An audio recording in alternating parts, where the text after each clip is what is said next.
Moi boas tardes a todos e a todas, benvidos a unha sesión máis de Fiadeiras, esta é a terceira. E, bueno, pois, en primeiro lugar, gustaríame dar as grazas a todas as persoas que nos están seguindo a través da nosa canle de YouTube, onde están quedando tamén gravadas estas sesións. E, bueno, tamén a todas as persoas que están aquí presentes e que nos acompañan esta tarde do mes de maio, que parece do mes de febreiro.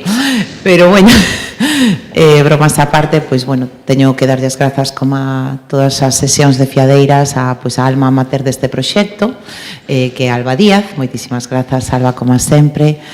Pois un gusto contar contigo. E, como non, a nosa convidada, pois a Idoia Cuesta, que é unha fantástica artesana, pois recoñecida, pois, como digo, eu dixen hoxe cando falaba de tipo mediodía, dende Rábade para o mundo, pois máis ou menos, porque é maravillosa e o seu arte pois está apreciado en todo o mundo. Recordáballe a ela, pois hai uns minutos que me deu clases nun curso alá pola prehistoria e que, bueno, a verdade é que tiña un talento espectacular e, bueno, realmente como profesora é un 10 e como artesana, pois un 100, o sea que é unha maravilla. Así que moitísimas grazas por aceptar o noso convite, por acompañarnos esta tarde e, bueno, pois seguimos disfrutando de Fiadeiras. Lembramos que a última sesión será o 25 o 31, perdón, como con Mónica Alonso e que, bueno, pois tamén os convido a todas as persoas que nos siguen tamén que se acheguen a coñecer pois o seu arte. Sin máis dilación, pois doulle paso a Alba e, bueno, pois simplemente pois desearvos a todas e a todos que pasedes unha tarde disfrutando da cultura galega e, ademais, pois do papel da muller neste mundo. Moitas grazas. Grazas. Bueno, pois moitas grazas, Ana, por acollernos aquí o noso ciclo Fiadeiras. Este é o terceiro encontro de Fiadeiras. Gracias a todos e a todas por acompañarnos hoxe aquí. No último libro de Patti Smith, o libro dos días, no seu prólogo, hai unha referencia interesante ás mans, ao traballo manual, cunha fotografía das súas. Neste texto, a poeta e música estadounidense di que a man é unha das iconas máis antigas e a correspondencia entre a imaginación e a execución. Di tamén que a enerxía sandadora transmítese a través delas. Ao mesmo tempo, a man creadora non actúa, escoita. Nos traballos da nosa convidada hai contida tamén unha escoita, necesaria para calquera proceso creativo. Existe unha contemplación previa, aberta a iso que acontece no pensamento de xeito inconsciente. Podemos entón acordar que coas nosas propias mans producimos cousas duradeiras que lle dan estabilidade ao mundo e son por iso, precisamente, o que a filósofa Hannah Arendt chamaba as cousas do mundo. Eses obxectos que tradicionalmente facíamos coas nosas mans deronlle sempre un repouso a nosa vida. E isto é especialmente relevante na aldea, no agro, na vida do campo. Así que non é casual que a nosa convidada de hoxe produza cousas ali, que logo van viaxar a moitas partes do mundo. Idoia Cuesta fala do que ela denomina a súa linguaxe perfecta, a cestaría. As súas pezas traspasan os límites da cestaría tradicional e utilitaria para converterse en creacións contemporáneas e únicas. Tamén fala da importancia que concede a formación continua, a tecnoloxía e a sinerxia con outros artesáns e artesás e deseñadores e deseñadoras. Aínda que se formou como bióloga e especializouse en zooloxía marina, ela sempre quixo estudar belas artes. Bueno, fai nada, estaba dicindo que cando se xubile vai estudar belas artes. Tras participar en cursos de tecido, descubriu a súa paixón pola cestaría no Centro de Artesanía e Deseño de Lugo, entre outros. Traballa fusionando a cestaría e o textil a partir de técnicas tradicionais de tecido. Realizou multitude de colaboracións, algunhas para firmas nacionais como Adolfo Domínguez, Maya Hansen ou Zara Home, e outras para marcas internacionais como Loewe. Ademais de impartir formacións en escolas e universidades, en 2006 publicou a súa guía de plantas testeables de Galicia. En 2014 gañou o Premio Nacional de Artesanía na categoría de produto e en 2021 foi galardoada co Premio Artesanía de Galiza. Por todo iso, benvida, Idoia. Gracias.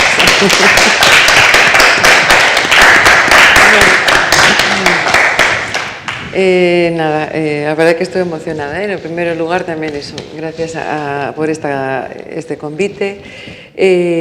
Bueno, como xa falaches todos, xa non sei eu de que falar, pero bueno, eu creo que a presentación que traía hoxe un pouco era para contar como empecé e cal é a miña trayectoria desde que cheguei a Lugo, pois casi xa fai 30 anos, non? Que como ben decías, eu cheguei á universidade, viña cunha mente investigadora para, bueno, o sea, eu inaugurei a Facultade de Veterinaria, o Departamento de Biología. De feito, eu creo que vivía na rúa que ahora se chama Fontiñas e baixábamos andando, pasando por prados, vaquiñas, hortas, o sea, non estaba nada urbanizado como está ahora, augas férreas. Ben, entón, eso, eu viña para facer, bueno, bloqueouse isto, non? A ver. Nas flechiñas, non? Non podo pasar intro, a escape, a ver. Nada, porque antes lle quitamos o de arriba e quedou bloqueado aí, vale. Non sei como está aí. Bueno, pois como decía, eso, que cheguei fai 30 anos ou máis, non? No 92, bueno, tive na sorte tamén de atopar aquí en Lugo o Centro de Artesanía e Diseño, como ben comentabas, e tuve na oportunidade de formarme. Non, era a presentación, non sei onde está. Está no escritorio, sí. Creo que estaba aberta. Non sei, está.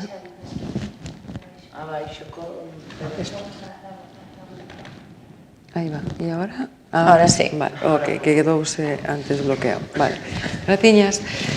Entón, bueno, tive na sorte de formarme, como vos decía antes, no Centro de Artesanía e Deseño. Primeiro empecé aprendendo a tecer nun tear, o sea, con todas as técnicas textiles. Esa foi a mi primeira carta de artesán. E logo, bueno, por casualidade un día fixen un curso de cestaría e dixen, vale, foi como ese flechazo que sintes cando atopas unha técnica que é capaz como de poner en funcionamento todo o que eu sabía do textil, leválo a algo máis escultórico, a máis volumen, o sea, o textil no tear é como plano en 2D, e cando descubrí na cestería pude leválo a pezas con volumen máis grandes en 3D e de feito logo tamén me conectaba ca miña formación como bióloga o co tema de traballar cas fibras vegetais, que é verdad que de aí surxiu tamén este libro que comentabas, a guía das plantas cesteables de Galicia, que foi casi como o meu segundo fillo. Primeiro tuve na UNAI e logo o seguinte parto foi esta guía que parece fácil, pero é complicado. Entón, eso, teño a sorte, por conectar un pouco cas imaxenes que estou pasando, de vivir en Outero de Rei, non en Rábade, porque, bueno, fago moita vida en Rábade, pero senón, eso. A verdade que teño a sorte de estar vivindo en plena reserva da natureza, e teño o meu taller nunha pequena escola unitaria que cando eu fui a vivir ali a Outero de Rei dixen que ben, o meu neno vai vir a esta escola e desgraciadamente pechou antes de que un nai pudese chegar á escola, o sea que foi como tamén destas cousas que quedanche como peniña, non? Porque a verdade é que o rural tamén moitas veces é complicado, non? Tamén tendemos como a idealizar a vida no rural e ten tamén os seus handicaps, que eu non digo, ten moitas ventaxas, pero tamén ten as súas complicacións. Ben, eu tamén sempre conto eso, que teño a sorte de estar ali neste taller onde eu traballo, e sempre poño tamén o exemplo de que cando falo igual da cestería, a xente ten no seu imaginario un concepto, pois, non do cesto tradicional, non do que temos así como estas imaxes do pasado. Eu creo que tamén, despois da conferencia, é como que quero romper esa imaxe tradicional da cestería para poder demostrar eso, non? Unha cestería como máis contemporánea e máis actualizada, e sobre todo ahora tamén un poquinho máis enfocada a diferentes ámbitos como pode ser a moda, a decoración de interiores, a arquitectura, incluso paisaxismo. Bueno, o sea, é como que pode estar presente en moitos mundos, non? Co fin tamén de animar a xente nova a aprender un oficio, porque, claro, a xente nova ten esa imaxe como moi tradicional, e realmente eu creo que ahora hai todo un mundo de posibilidades de poder, pois eso, avanzar e aprender en oficios para aplicarlos a un montón de cousas. Logo, sempre tamén poño exemplo eso, non? De que eu como empresa é como que teño varias patas e necesito apoiarme en moitas patas, porque se me falla unha, sigo tendo, non? Como ese apoio. Sempre eso, fusionando, como vos decía, a miña formación como artesana textil, incluso como logo saquei a carta de artesan de cestería, e logo o que vos decía, que as patiñas son sempre, pois tamén, non?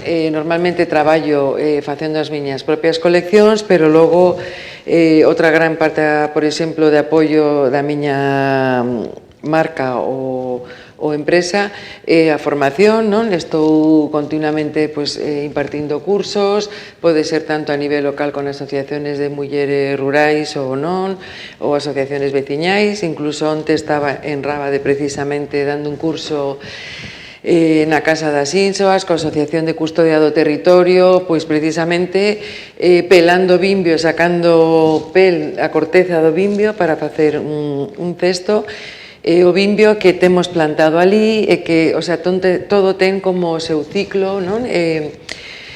Bueno, está tamén todo como, digamos, pechado, non? É un círculo, o sea, pechado un 360, non? Que temos a plantación propia do bimbio, podemos podalo, e logo ese bimbio estuvo como a remollo para logo podelo pelar, e a propia corteza utilizalo tamén para facer, en este caso, este tipo de cursos, non?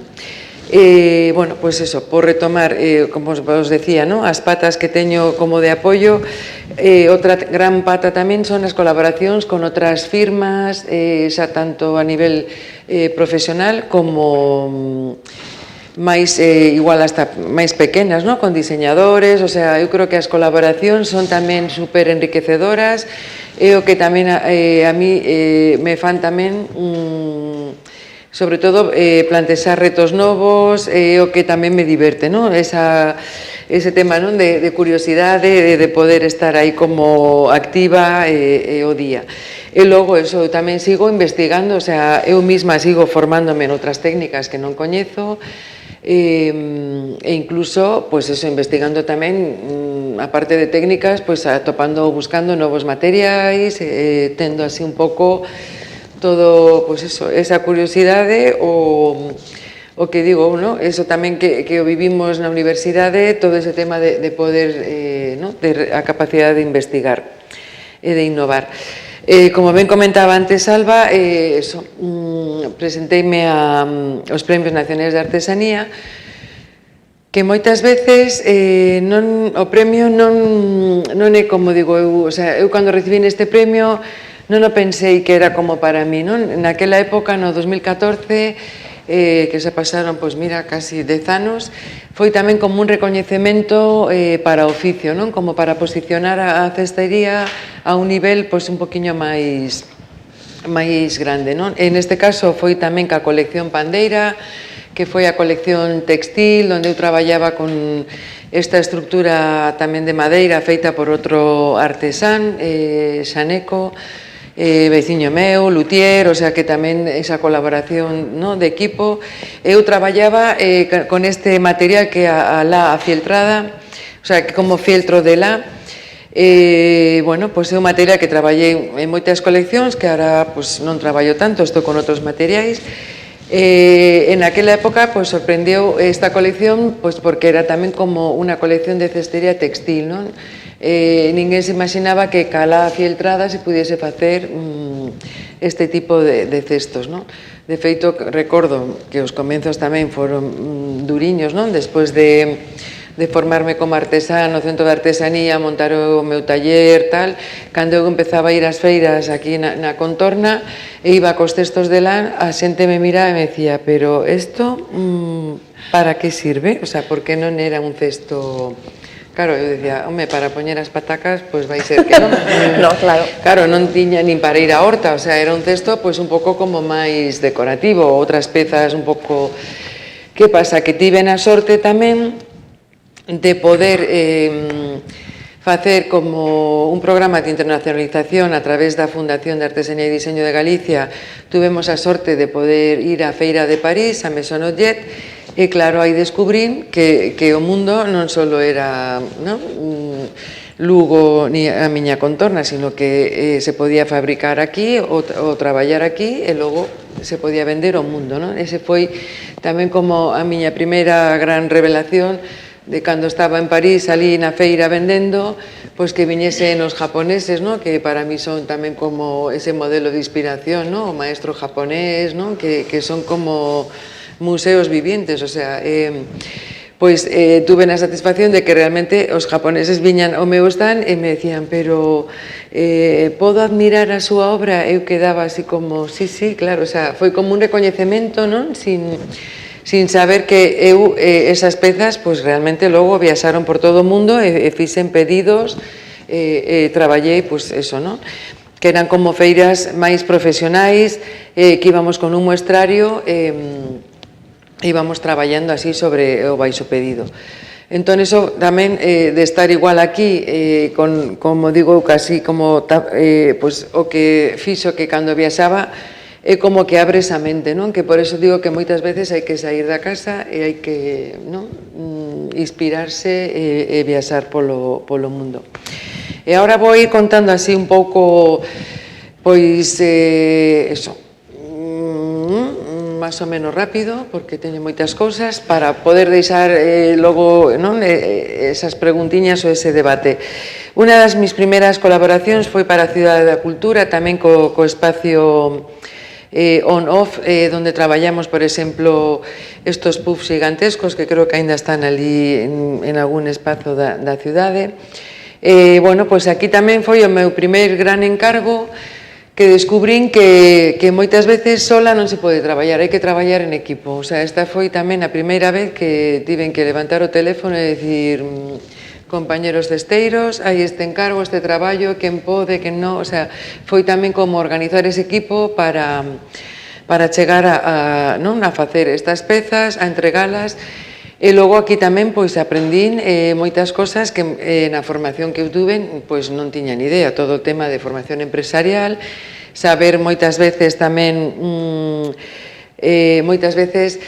saber facer un bon presuposto, todo o tema de logística, porque a veces presupostas, pero logo te olvidas que esas pezas gigantescas que estaban no meu taller no Otero de Rei, había que enviálas a Santiago, e iso non estaba contemplado no presuposto, non? E valía un pastón. O sea, entón, con estas, pois eso, al final vas aprendendo.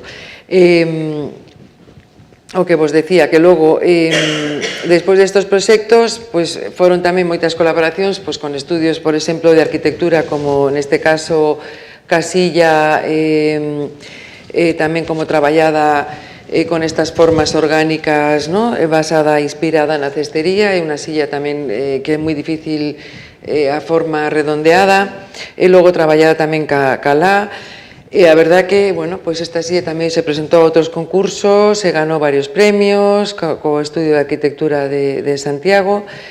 E, bueno, estas colaboracións tamén con Nuki Permuy, que é unha diseñadora de interiores tamén, a presidenta da Asociación de Diseño.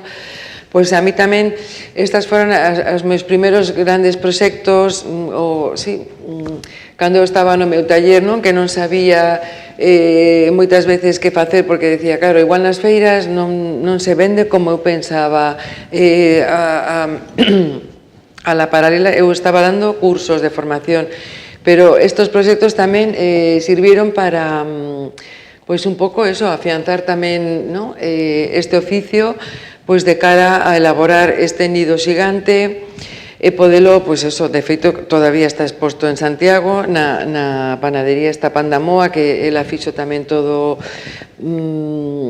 este diseño gráfico do interior.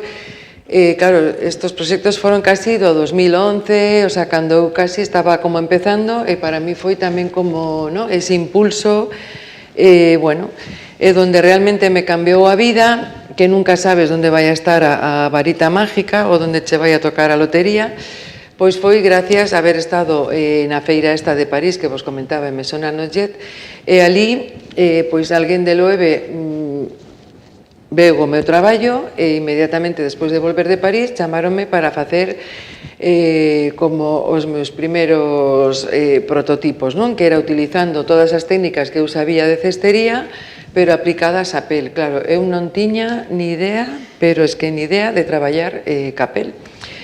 Entón tamén foi como un autoaprendizaxe de dicir, pois claro, eu son cesteira, o veño do mundo do textil, pero non teño ni idea da marroquinería ni de traballar, non, ca pel, que ao final, pois ahora casi podería dar, non, cursos tamén de traballo en pel. Pero, bueno, sobre todo eso, o que máis me interesa tamén de esta chamada foi que, bueno, aí me cambiou a vida, porque eu empecé facendo os prototipos, pero logo tamén me axudou a cambiar esta imaxen de que podía estar nun taller artesán, pero tiña tamén esa capacidade de producción ou de poder chegar a produccións con firmas, sobre todo eso, para poder montar, como vos decía antes, equipo e poder ter capacidade de hacer producción, porque moitas veces normalmente o que nos pasa aos artesáns que estamos solos, no meu caso que eu estaba no meu obradoiro, claro, non é o mismo facer 5 pezas, 10, 15, non? Que ti podes ter ese control de producción a que che encarguen de repente 500 ou 1000 bolsos, non? Entón, claro, aí tuven que cambiar o chip, buscar esa formación tamén casi como empresarial para tamén seguir formando xente, montando equipo e, bueno, pois aprendendo de logística, de envíos, de etiquetados, de packaging, de poder acceder e, bueno, e sobre todo cumplir os prazos bueno, creo que o fixen ben, porque isto foi tamén das mis primeiras colaboracións fallanos, e levo pois traballando para eles pois casi ahora mesmo pois casi 10 anos, non? Desde o 2012 hasta ahora pois casi 12 anos ou 13. Claro, cando empecé era tamén todo como que eu non podía dicir que traballaba para eles, era como, non?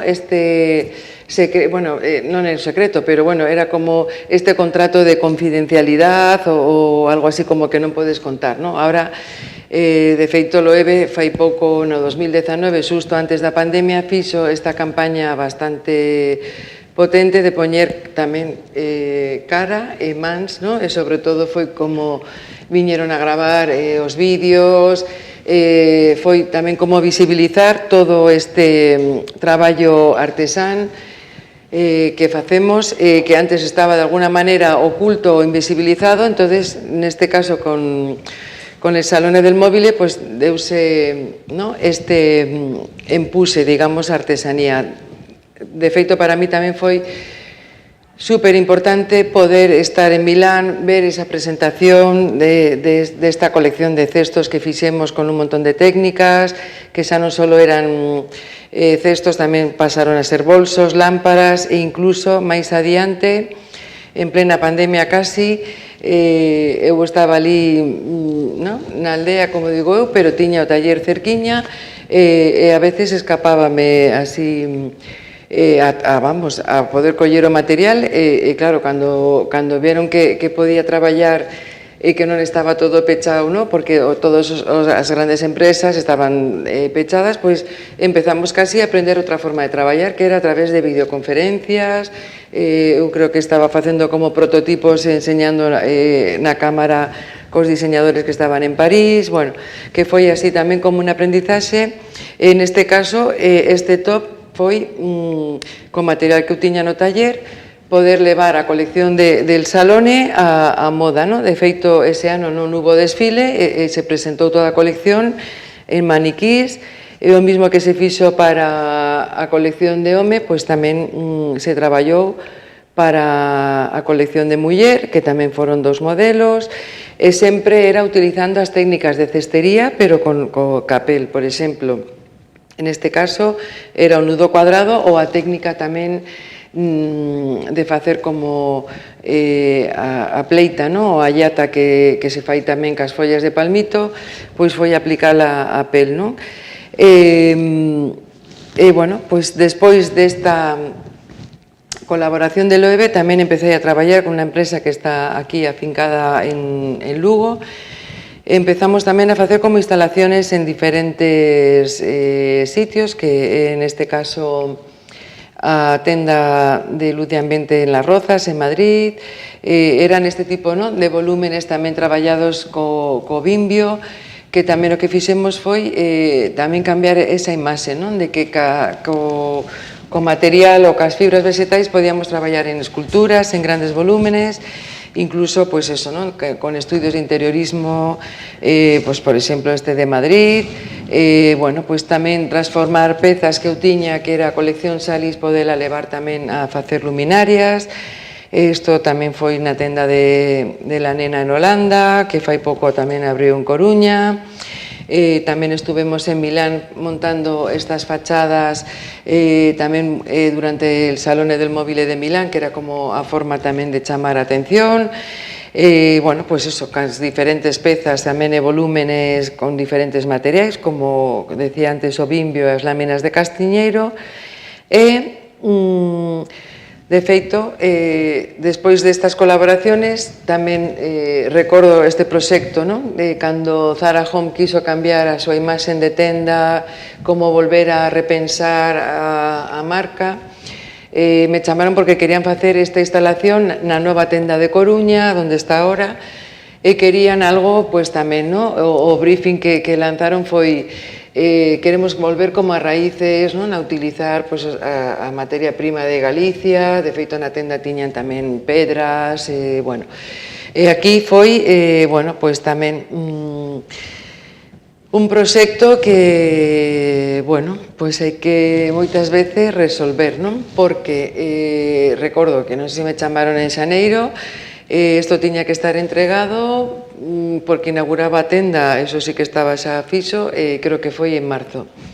Recordo que foi en marzo porque o día do pai, non? Que o 19 de marzo, pois eu estaba ali traballando para intentar acabar e poder entregar este panel xigantesco que estaba feito con láminas de castiñeiro, que, bueno, ahora non está, o sea, durou 2 meses na tenda, non? Creo que foi como para a inauguración.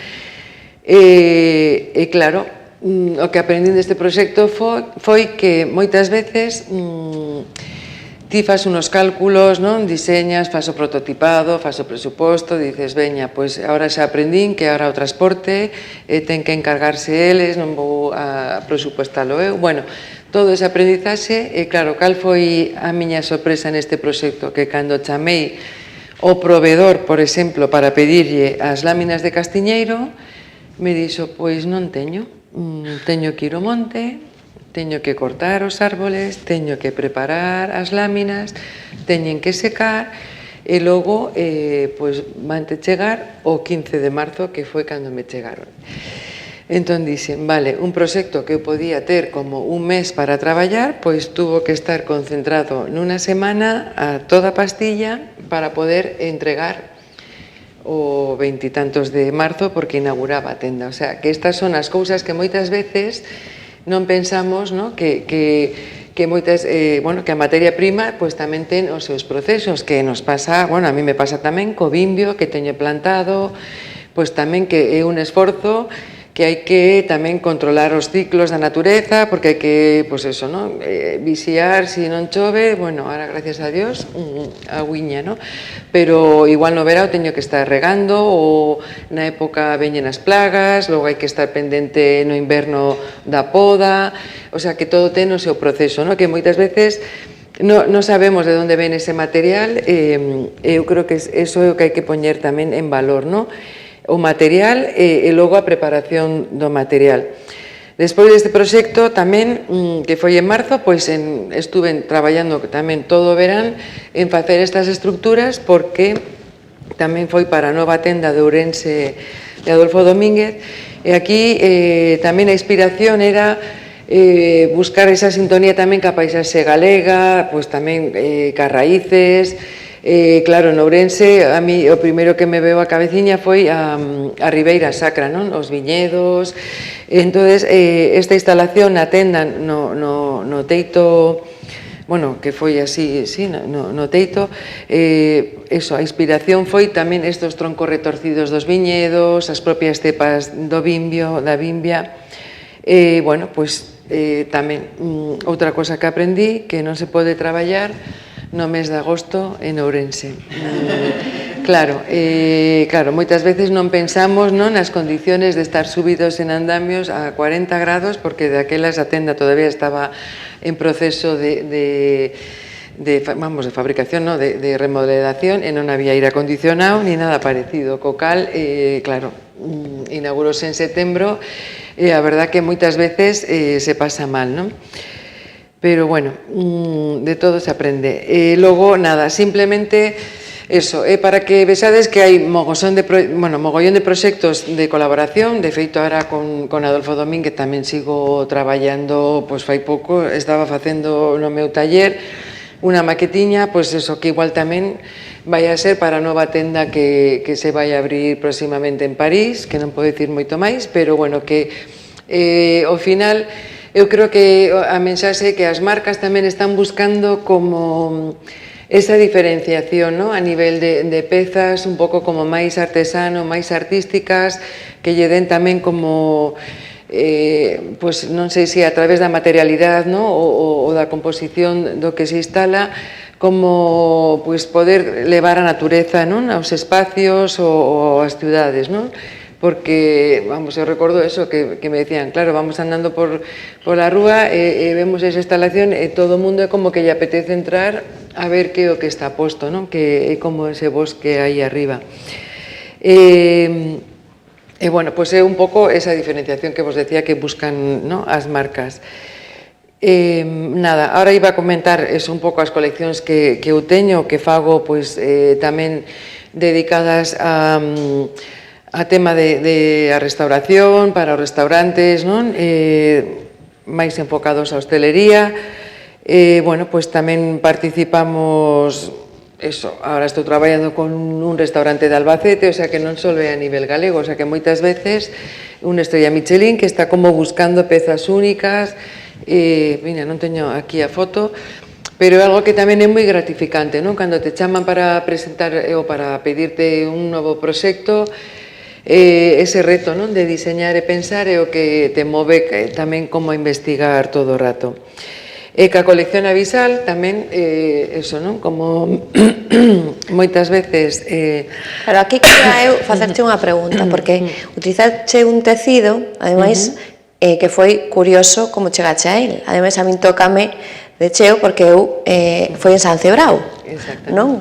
Entón, a ver se nos podes contar esa experiencia que tiveche ali, e como de San Cebrao e dun tecido así que tanto curioso saliu esta colección.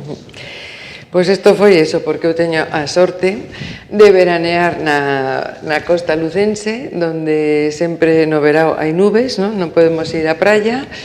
Entón, que facemos? Pois eu dixen, pois como non podo ir á praia, dediqueime a visitar precisamente eso, en Burela está o maior porto pesqueiro, estaban as redeiras, bueno, hai como almacenes de efectos navales.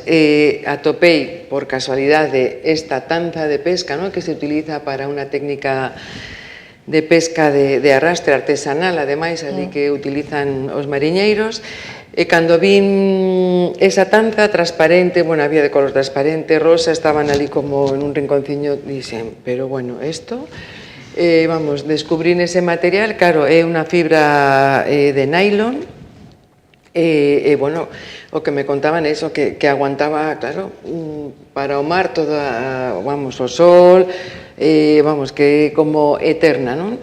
E ao final dixen, buah, pois eu teño que facer algo con isto, e foi ese verán que estuve preparando estas pezas, tecendo cas técnicas de cestería esta fibra, e saliu esta colección Avisal tamén un pouco conectada co que estudiei eu, que era a bioloxía marina e os fondos mariños, e bueno, pois presenteime tamén aos premios, saliron estas pezas maravillosas pola súa transparencia e que non trouxen tampouco fotos, pero tuve a sorte tamén de ser seleccionada para, bueno, por un comisario de arte de Cataluña que fixo toda a selección a nivel de artesanos e artistas españois para ir á Craft Bienal de Corea, onde estuve o verao pasado, e, bueno, pois tamén foi unha invitación, España era país invitado, de todos os artistas que estaban na exposición, a mí, non sei por qué, me invitaron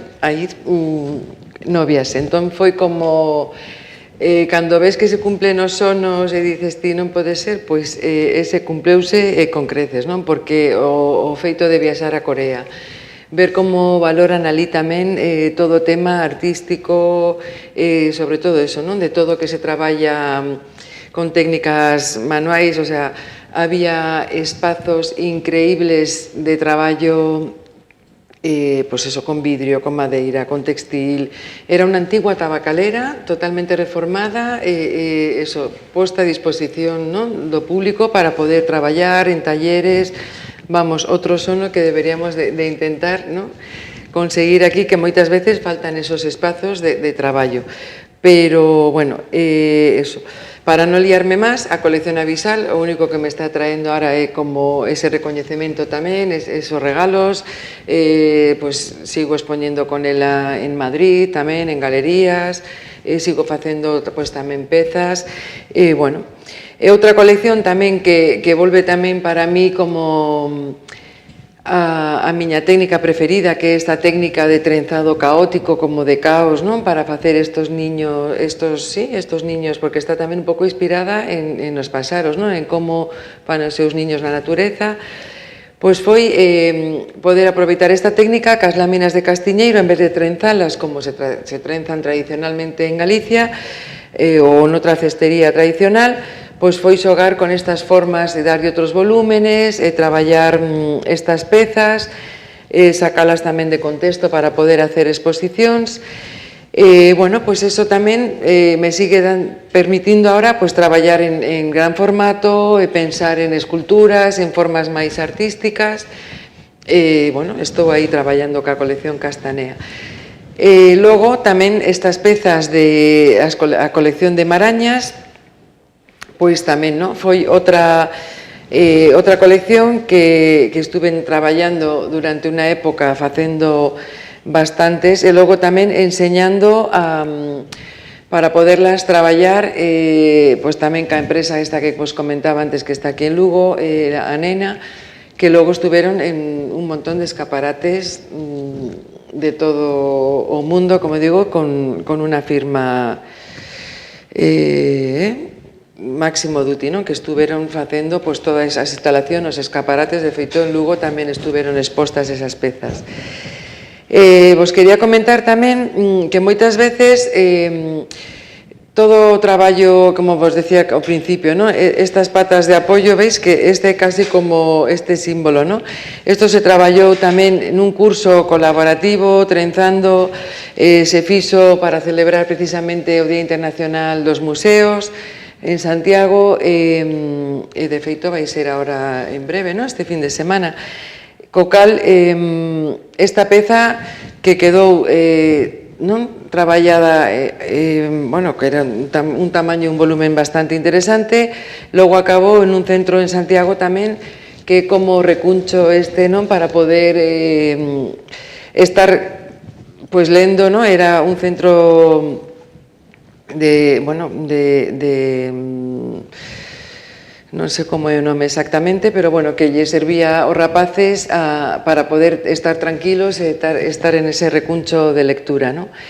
Bueno, logo o que nos xenera tamén estos nidos gigantes, estos son tamén formaciones que traballamos a través do CEFORE e a través de formación do profesorado nas escolas, sobre todo de infantil e de primaria, que eu lle chamo tamén como a biblioteca, non? Porque eu fago a formación co profesorado ou incluso cos AMPAs, traballamos esta especie de iglús ou de cabanas pequeniñas que, bueno, son como esa biblioteca para poder ter esos espacios de lectura nas aulas. Esta foi outra instalación que fixemos tamén no Museo do Pobo Galego. Aquí tendríamos este iglú a nivel un poquinho máis grande. E, bueno, pois son todo este tema de instalacións e de traballo que nos dá a posibilidade de sacar a cestería tamén do seu contexto como cesto para poderlo levar a instalacións.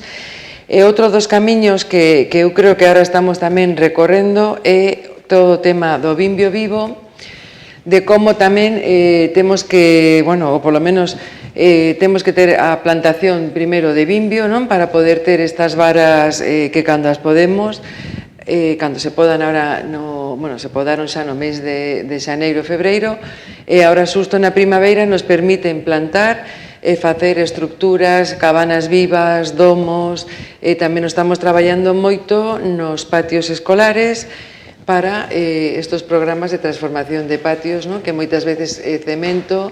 De feito, aquí en Nadela estuvemos nun colexio, o sea, bueno, por toda Galicia, o sea, que eu creo que tamén todos estos proxectos de cabanas e de construcción con Bimbio Vivo só se poden facer, eso, se temos o material e, bueno, é unha acción tamén eso, non? De traballar con maquetas e logo son, pois eso, estos espazos que tamén nos colexios implican os nenos no seu cuidado, porque tamén hai que podalos todos os anos, hai que regalos, algo que tamén o fago tamén ca finalidade, non? De poder transmitir estes coñecementos e de ver que a cestería ten como outro camiño que non só é facer cestos, sino que tamén se pode aplicar a paisaxismo, a esta construcción, incluso para xardines públicos.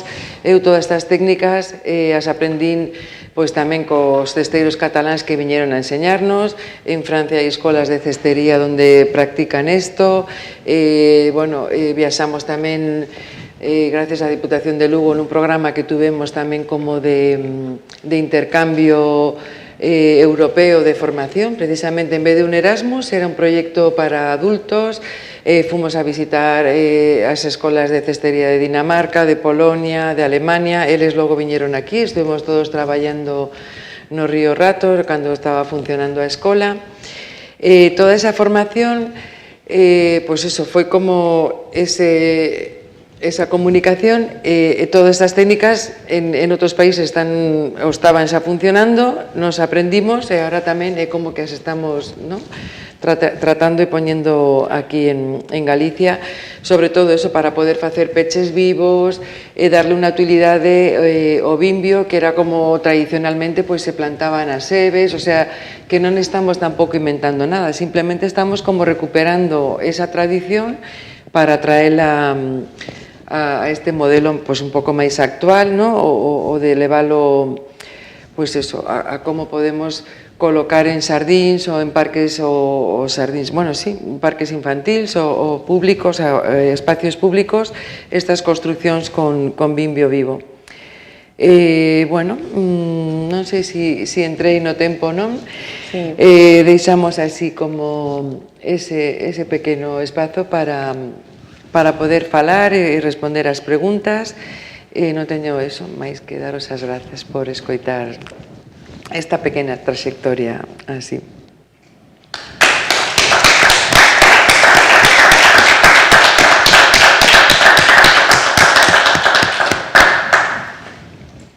Moitas grazas grazas, Idoia, parabéns por todos os traballos que nos amosaches, a min parece realmente fascinante e, bueno, a verdade é que construir todo eso cas mans pois é impresionante.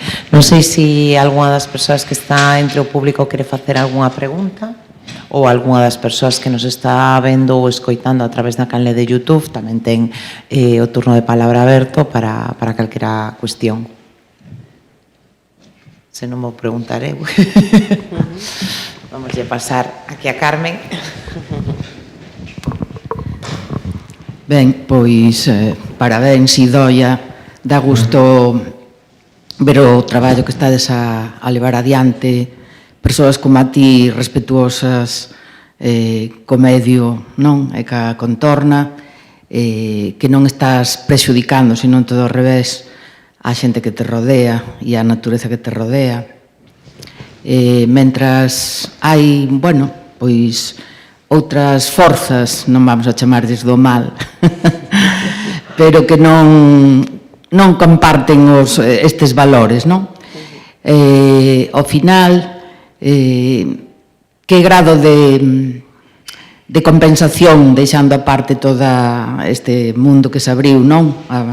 A xente como a ti que pescuda e que está aberta e que pues, fai sinerxia con outras latitudes e con outros pensamentos, outras creacións, non? Que hai no mundo. A parte deste tipo de recompensa que é evidente, que che recompensa a ti tamén este respeto e este crecemento, non? En sintonía ca natureza, e non sei que transmitiche ti en esta exposición que acabas de facer e que, bueno, tamén nos enche, polo menos a min, de ledicia, non? De ver que se poden facer tantas cousas actuando desta maneira, non? Pois a verdade é que eu agora, non? Despois de levar tamén casi 20 anos traballando, como vos decía antes, os comenzos foron duros, ahora estou tamén, eu sempre poño exemplo precisamente da comparación co ciclo da vida, non? Primeiro hai que sachar, hai que preparar o terreo, hai que abonar, hai que cuidar, logo hai que plantar e logo hai que cuidar esa plantación ahora para recoller, non? O fruto. Claro, eu agora estou xusto tamén como recollendo ese fruto de todo o que levo, non? Traballado e sembrado. E agora o que máis me preocupa así de cara ao futuro é que eu estou vivindo tamén con outros cesteiros máis maiores que eu, é como que todo ese coñecemento, non? Que nos vamos adquirindo do noso oficio ou, das nosas forma de traballar ou que se perda, o sea, que non podamos transmitir. Por iso tamén, o que vos decía antes, o sea, encántame ensiñar, ven a xente ao meu taller, ahora teño rapaces e rapazas que veñen das escolas de artes aplicadas, de prácticas, ahora mismo ven outra rapaza francesa a facer un mes de residencia artística conmigo, o sea, eu creo que ahora o que máis me motiva precisamente é que a xente que teña inquietudes, que lle guste o oficio, que simplemente por curiosidade, pois eu quero ver como é a vida de traballo nun taller que se fai. O sea, eu estou tamén como como se dice? Transmitindo eso á sociedade, o que me encanta é que podan vir, estar comigo e traballar, o sea, que eu creo que tamén é o que a mí me enriquece personalmente estes proxectos, estas colaboracións, claro, se se pode facer desde onde fago tamén, que estamos rodeados de natureza, pois moito mellor que igual facelo nunha nave, non? En outro sitio, o sea, que eu creo que ahora encontrei como o equilibrio, non? Que tamén sempre poño en valor, o sea, eu creo que desde o local se pode funcionar a nivel global e que desde o rural tamén podemos estar no mundo, non? Que o que hai que reivindicar un pouco, a pesar de non tener internet, de que non haxa posibilidades de chegar ao meu taller, por exemplo, claro, mira, ahora ven unha rapaza de París e dice, claro, pois non hai donde alquilar na contorna, o sea, vai ter que alquilar algo en Lugo e vou ter que ir todos os días eu a buscar a Lugo para traerla ao meu taller porque non hai maneira de chegar, o sea, que son estas pequenas cousiñas que a veces pasan, ¿no? Que é complicado, pero bueno. Non sei se respondí na túa pregunta, pero eso, o que te comentaba, que necesito, o sea, eu teño esa necesidade ahora como de transmitir todo o que sei e divulgalo, non? Simplemente para... non fun así moi clara, pero é que me estabas dando tanta enerxía que digo, bueno, vou obviar o que está na cabeza de todas nós, entenden, que nos vai a agredir e vai a estropear parte desta riqueza natural que temos, tan perto de Lugo, e entón, claro, tú é que eres o contrapunto, quero dicir que por economía non é, porque o que tú estás facendo traería moitísimas consecuencias positivas, como ti acabas de comentar. Melloraría, pois, por exemplo, o acceso ao teu obradoiro, pero non somente eso, sino para toda a xente que está ao rededor, as aldeas e as parroquias.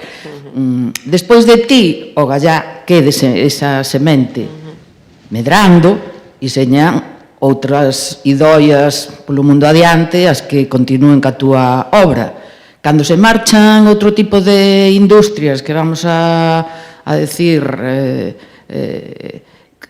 que bueno, non están máis que para fastidiar todo, parece todo o que foi posto pola natureza e as propias persoas, non vai quedar máis que cousas horrendas, o sea, nada que ver. Entón, a xente que ten o poder de decisión nas súas mans, pois, en fin, que deberían pois poñer o foco en iniciativas e en cousas, traballo tan valioso como que ti desenvolves e outra xente parecida a ti. Por eso que, bueno, para agradecer que fagas ademais publicidade non, que fagas coñecemento, que queiras transmitir todo o que estás a facer e que é tan importante, non?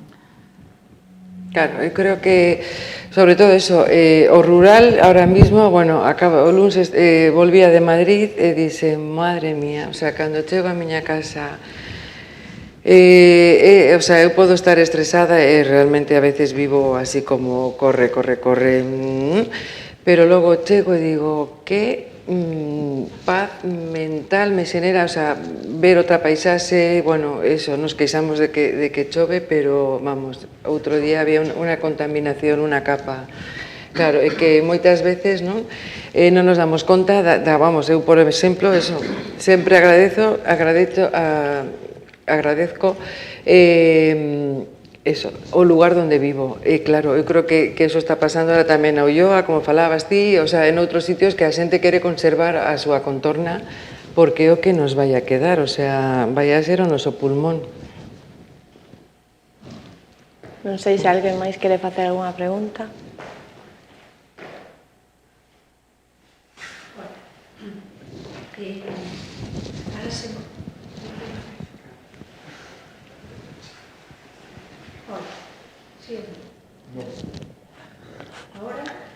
Igual está apagado.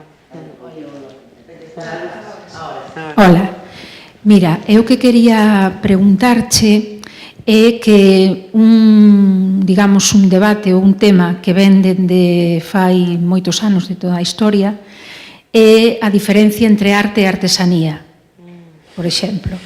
Entón, digamos que hai unha explicación, hai unha diferenza que se veu establecendo, pero quizás a día de hoxe ese discurso xa non é tan válido. Entón, gustaríame saber cal é para ti a día de hoxe a diferencia entre arte e artesanía. Vale, wow. Lle diches así xusto. Vale, que ese debate o estamos tendo ahora dentro do que o Círculo de Artesáns, estamos tamén como diferenciando xa diferentes tipos de artesanía, o sea, hai como artesanía tradicional e agora estamos na artesanía contemporánea, que a artesanía contemporánea se está movendo tamén máis perto do tema artístico, non? Porque igual nos especializamos en outro tipo de pezas que non teñen precisamente funcionalidade, non? Como poden ter as pezas tradicionais. O límite está aí. Eu teño tamén, non sei, a mí cando me preguntan ti como te defines, como artesana, como diseñadora, como artista, e ao final digo, pois non sei, eu creo que son creadora, o sea, podo crear algo utilitario, podo entrar dentro do concepto, incluso eso, pezas tradicionales, podo facer pezas tradicionales, como nun momento dado, cas mesmas técnicas, facer algo pois máis contemporáneo e máis de diseño, ou de repente pois podo crear pezas como máis artísticas, que eu agora tamén por este sono tamén de que non puden estudiar Belas Artes, que, bueno, fixen Veloxía, non me arrepinto, pero é como que sento esa chamada tamén do mundo artístico. Estou tamén como metendo a patiña en facer alguna residencia artística e poder hacer alguna instalación, tal. Que pasa? Que o que vexo eu é que moitas veces, claro, desde o mundo da arte, pois tamén están as barreras bastante ben delimitadas. Claro, eu creo que tamén a arte o que tene un discurso tamén ahora máis que, bueno, moitas veces reivindicativo, non? Igual desde o mundo da artesanía pois non se ten igual ese discurso que pode ter un artista, non? Que leva un recorrido ca súa obra. Co cal, non sei se respondín a túa pregunta, pero estou no mesmo dilema, non sei onde está o límite entre artesanía e arte. En algunos casos o vexo, en outros non. O sea, está aí a cousa que, bueno, ti que eres artista, igual tamén, non o sei, porque eu tamén, ahora mismo non o sei. Eu me defino como creadora. Podo estar, nunha época da miña vida estuve nun sitio e agora quero intentar estar noutro, pero igual non chego, porque non sei se cumplo requisitos ou non, ou onde está esa barrera ou esa frontera, non? Non o sei.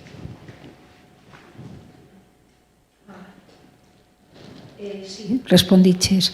O que pasa é que eu penso que é un discurso que ten que, bueno, que ten que ser moi pensado do mesmo xeito que tú pensas como faz o teu traballo e do mesmo xeito que pensa un artista máis conceptual como fai o seu traballo.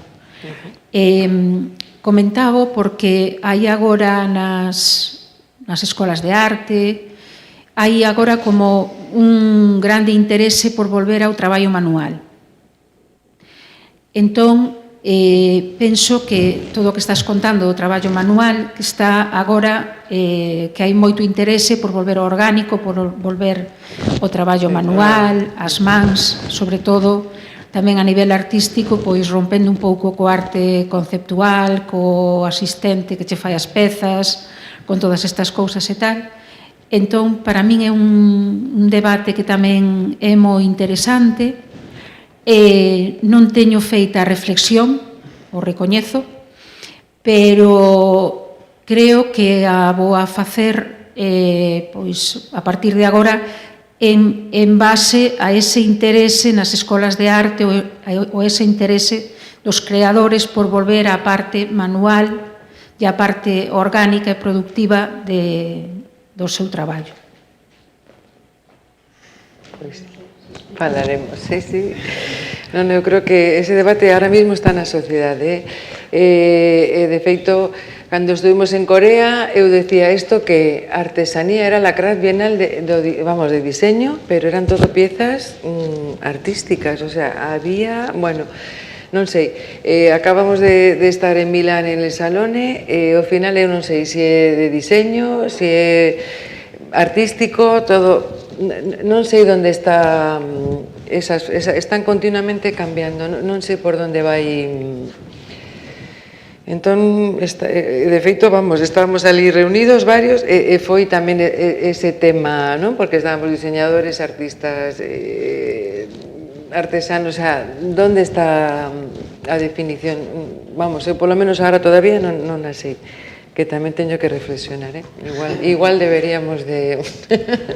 Eu teño todavía unha reflexión que vai un nivel todavía máis abaixo, que moitas veces falando dela dos estudiantes de artes que non teñen moita posibilidad cando empezas da internacionalización. Por lo tanto, a gran maioría deles pois vanse ás feiras, pero ás feiras locales.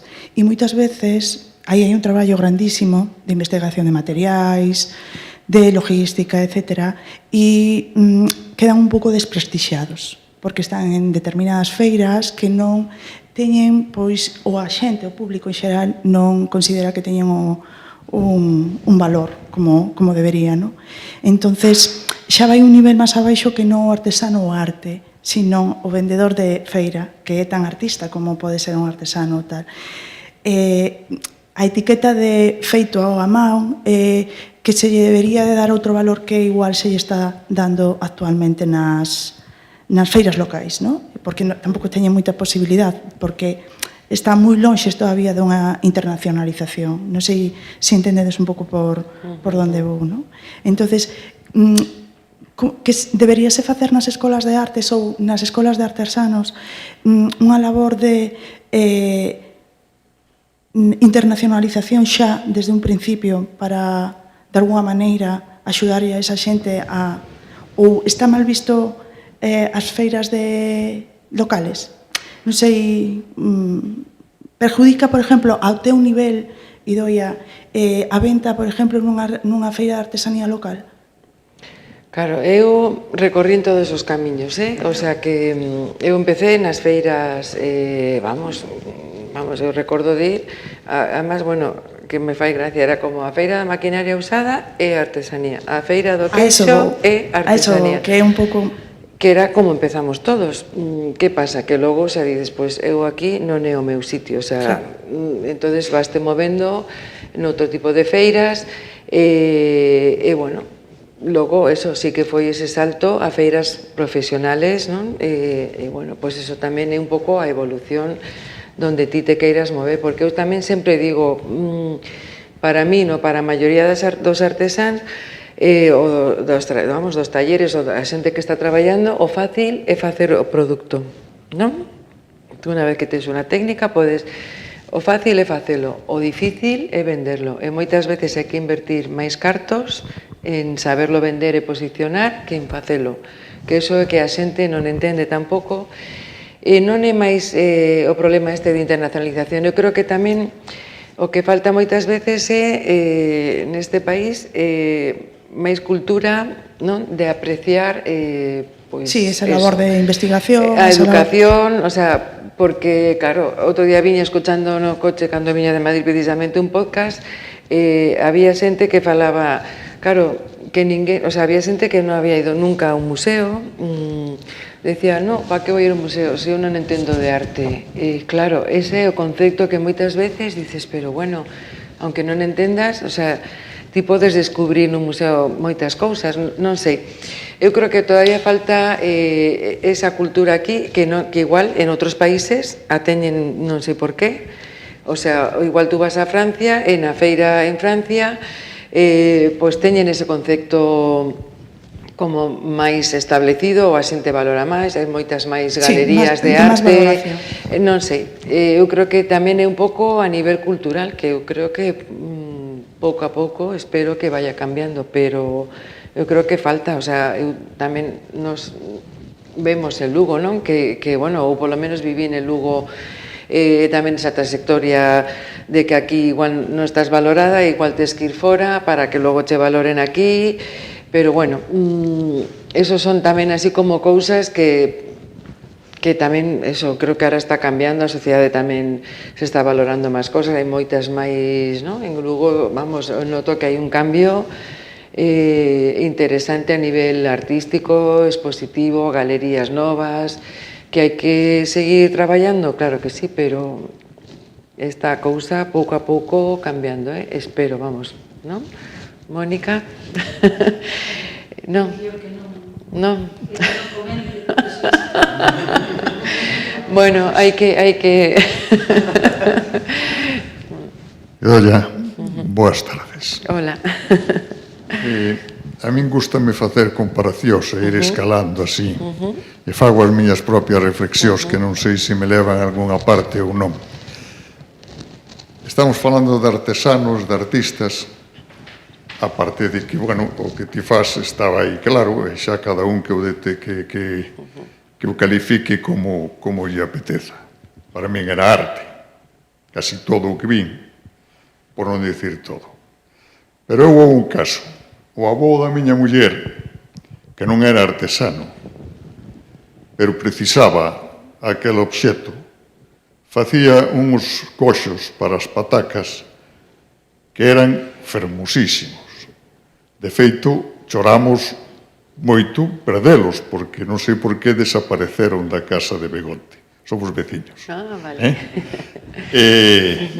El que non era artesano, con todo o seu cuidado, facía uns goxos, fundamentalmente facía goxos, ao mellor facía tamén outro tipo de cestaría, e aparte de facelos dunha maneira magnífica, tamén buscaba a forma de adornalos, combinando colores, varas peladas e varas sin pelar, deste bimbio bravo que non se sabe moi ben se é un salgueiro ou é bimbio. E ese goxo, feito porque el o necesitaba, en vez de encargarlo a outro, el sabía o facer e o facía, tiña o mesmo valor en todos os sentidos que podía ter o de un artesano que se dedicase metódicamente a facer goxos e cestos e demais, non?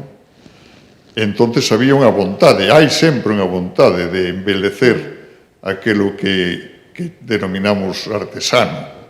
Incluso o máis utilitario, cando nos damos conta, o estamos embelecendo, non? Collemos aparellos para escribir e vemos que plumas estilográficas e bolígrafos están buscando formas que non son necesarias para nada. A ergonomía da escritura funcionaría igual. Sin embargo, sempre estamos tratando de que as cousas resulten fermosas, non? Entonces, o avó da miña muller tiña a mesma capacidade e o mesmo valor o que el facía que o que podía facer un artesano. O artesano seguramente sacaba, coa continuidade do seu traballo, seguramente sacaba pezas que sobrepasaban a artesanía e chegarían a ser arte. Habería que encontralas por aí, por algún sitio, non? Ahora, ali en Begonte, hai un paisano xubilado, será do meu tempo, ou algúns anos máis, e dedícase a facer cestos de todo tipo, e sempre está buscando a maneira de darlles unhas formas ou combinar pudia con codeso, con bimbio, ele ten bimbio tamén plantado, do bimbio amarelo e tal. E ademais debe por facer igrexas, está facendo igrexas, todas as igrexas das parroquias ao redor, o chaman, el vai, lévalo no coche, mira a igrexa, ni siquiera toma apuntes, e logo con tabla de esta madeira de balsa, fai a estrutura da igrexa e despois forra con corchos de botella. E fai unhas igrexas preciosas. Eu non as comprei porque me dá un pouco de vergonza ter unha cousa desas na miña casa, pero fai unhas igrexas preciosas, non? Entonces, eu teño unha mirada moi ampla, non sei se contradigo abundo ou simplemente me perdín falando agora para ti, non? Eu teño unha visión moi ampla de casi todas as cousas que teñen unha definición moi estreita, non? Non sei onde están os límites entre arte, artesanía e puro utilitarismo, non? Non o sei. Eu sou moi afeccionado ao cine e sempre te encontras con que hai o director que poñen como un maestro, como un xenio, e depois o outro que o califica como un artesano. E resulta que o artesano ten a mellor 10 películas que non son moi valiosas, pero ten outras que son auténticas obras mestras, non? E entón nos perdemos por aí e eu aí xa non me perdo máis.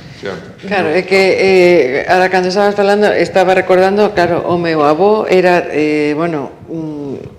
da zona de Burgos, o sea, eu recordo de pequena de ir ali ao pobo do meu pai, o sea, que estaba o meu avó, eu entereime moito máis tarde, o sea, cando xa morrera, que meu avó facía tamén os cestos de colmo que se fan aquí tamén ca palla, no? De Castilla, toda tamén cosida Entón, claro, era necesidade, o sea, a cestería era uno dos oficios que ti salías e decías, a ver, que especies vegetais teño na contorna? Palla. En Castilla, pois, que eso que tamén en Galicia, eu cando cheguei e empecé a investigar todo o tema de cestería, flipei, non ten nada que ver os cestos da montaña dos Ancares, que os que se fan na costa, os que se fan na Ulloa, no? A cestería tamén de xuncos, o sea, claro, a natureza é a que che dá toda esta riqueza.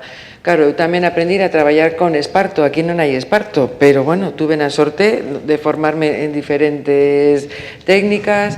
Claro, ahora, ca globalización, ti podes comprar material ou podes conseguir, entre comillas, fibras vegetais, porque moitas veces logo é dificilísimo conseguir os materiais. Co cal, a cestería, pois sempre está asociada ás fibras naturais do entorno, que tamén é unha paisaxe, o sea, de feito, se fixo unha exposición tamén de cestería e paisaxe, porque casi sabendo que con que plantas traballas, sabes que paisaxe tes na contorna, non?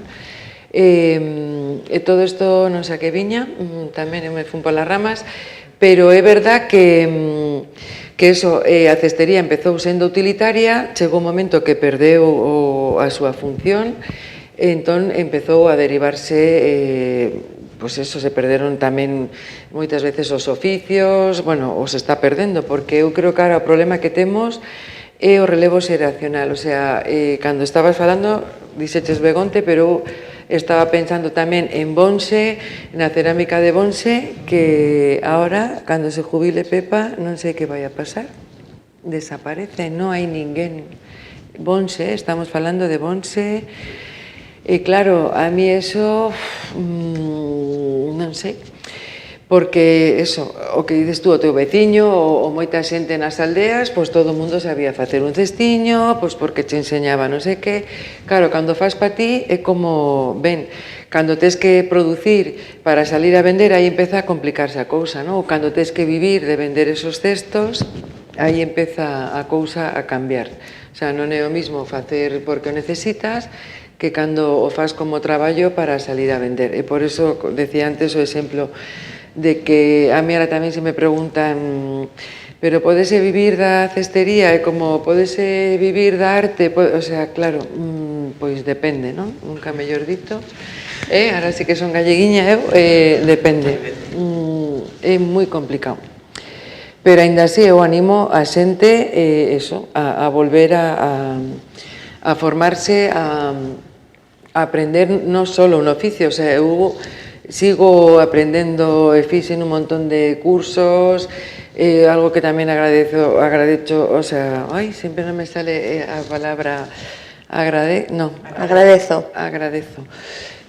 Moito, non? Poder haber tido esta formación en Lugo, vamos, el que eu fixen hasta un curso de esmaltes de sollería, que non me dedico, pero bueno, sei como funciona eso, ou, vamos, un día encantaríame ir a soplar vidrio tamén para ver como, o sea, non sei, esa curiosidade de ver como funcionan os materiais, para ver logo se o podo aplicar ao meu traballo ou non, que esa forma, non? Tamén de soñar, porque ao final é eso, non?